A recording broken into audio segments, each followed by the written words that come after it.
हम अभी जेडीयू प्रदेश कार्यालय पटना में हैं और हमारे साथ जेडीयू के प्रवक्ता हिमराज राम साहब हैं। आज हम इनसे समझेंगे कि कभी इनके सहयोगी पार्टी रही राष्ट्रीय जनता दल के सर्वेसर्वा लालू प्रसाद यादव ने आज अपने परिवार के छठे सदस्य जो बेटी उनकी किडनी दी थी रोहिणी आचार्य, उनको आज लॉन्च किया है हरिहर नाथ मंदिर से।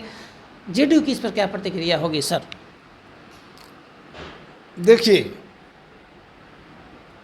जनता दल यू या एनडीए गठबंधन परिवारवाद को कभी समर्थन नहीं करता और इससे सबसे बड़ा उदाहरण जो कर्पूरी जी के आदर्शों पर, उनके पदचिन्हों पर चलने का काम किए नीतीश कुमार, और उन्होंने भी ये साबित कर दिया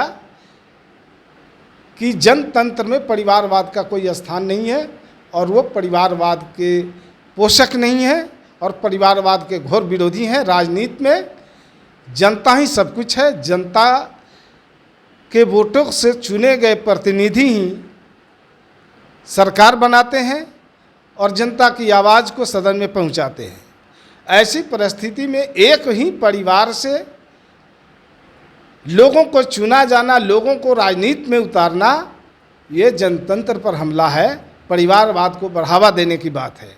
और जहाँ तक आरजेडी की बात है, ये तो परिवारवाद पर आधारित पार्टी है, परिवार के लिए काम करती है, परिवार के लिए सोचती है, परिवार पर आधारित पार्टी है। अब जब देखते होंगे आरजेडी के मंच जब सजता है तो मंच पर अगली कतार में जितने लीडर बैठे होते हैं सबके सब एक ही परिवार के होते हैं। तो फिर इनके नज़र में कोई बिहार का कोई समूह नहीं है, एक परिवार की पार्टी बनके आरजेडी रह गई है। हम आपसे समझेंगे, हमारे दर्शक आपसे जानना चाहते हैं हिमराज राम साहब कि हम बात करते हैं नीतीश कुमार की तो कर्पूरी ठाकुर का नाम आप लोग हमेशा जोड़ते हैं। कर्पूरी का अनुयायी है नीतीश कुमार। लालू प्रसाद यादव की पार्टी दावा करती है, राष्ट्रीय जनता दल दावा करते हैं, जिस दिन भारत रत्न मिला राष्ट्रपति महोदय के द्वारा, उसे भी आरजेडी ने दावा किया कि लालू प्रसाद यादव के गोद में मरे कर्पूरी ठाकुर, इसलिए कर्पूरी पर हमारा दावा है।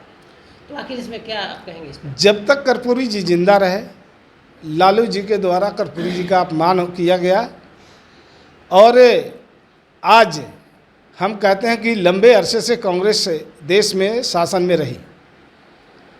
कर्पूरी जी बिहार के जननायक कहे जाते हैं, राजनीति के पाठशाला कहे जाते हैं, और ऐसे शख्स को भारत रत्न नहीं दिया जाना लंबे अरसे से, ये बड़े दुखद बात है। लेकिन एनडीए की सरकार ने, मोदी जी की सरकार ने कर्पूरी जी को भारत रत्न देने का काम किया है। निश्चित रूप से हम कह सकते हैं कि और बिहार के अंदर जो नीतीश कुमार जो काम कर रहे हैं, कर्पूरी ठाकुर जी के पद चिन्हों पर चलकर, उनके आदर्शों पर चलकर, उनके सपनों का बिहार, उनके सपनों का भारत बनाने के लिए काम कर रहे हैं। तो और लालू जी ने क्या किया? कभी परिवारवाद से अलग हट करके सोचा नहीं, कभी कर्पूरी जी के आदर्शों पर चलने का काम नहीं किए, अपने आप को गरीबों का मसीहा बताकर गरीबों को सिर्फ लूटने का काम किए।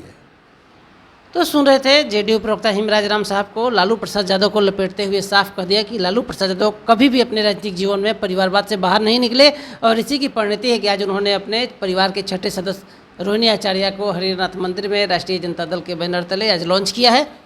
अगर हिमराज राम साहब का इंटरव्यू आपको अच्छा लगा हो तो कमेंट कर जरूर बताइएगा। हमारे सहयोगी सन्नी कुमार मिश्रा के साथ कौशलेंद्र, पटना से।